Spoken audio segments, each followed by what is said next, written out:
You spent 15 minutes. So my name is Cahill. I'm a professor of philosophy at Elon University. I've been here for just about 15 years. And for most of those 15 years, I've taught a class called critical thinking. And in the last few years, I've developed a new way of teaching critical thinking, focused primarily on argumentation, that I'm really excited about and I love teaching.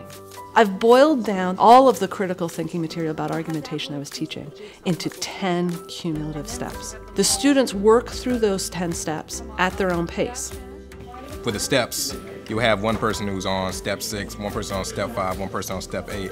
It's very useful that way, and we all learn at our pace, and we sort of get an individualized learning approach, so you don't really ever get anyone who's learning the same pace.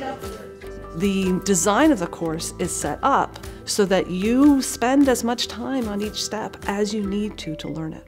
Moreover, every time you're evaluated for a certain step, you are also evaluated on your maintenance of skills that you learned in previous steps. So say you've got step 2 down, you grade, and you've gone on to step 3. But in step 4, your step 2 skills suddenly get weakened. Well, then you're not going to pass step 4 because step 4 requires that you still are capable of doing the skills that you learned in step 2. You need to leave at least 10 or 15 minutes, 10 minutes for questions from the audience. All of my engagements with students are individualized. They are about their challenges. They are about the step that they are working on. I'm always speaking to that student and to that student's particular learning process.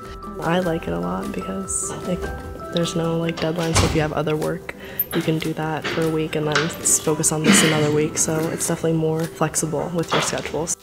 Students respond very positively to the pedagogy. There's no wasted time. They're not doing busy work. They're never doing anything that doesn't directly relate to their learning. It's very challenging for faculty. You don't have the same level of control that you do when you're laying out a course and there's a paper due on this day and you decide when the final exam is. You're more on call. It's more just-in-time evaluating.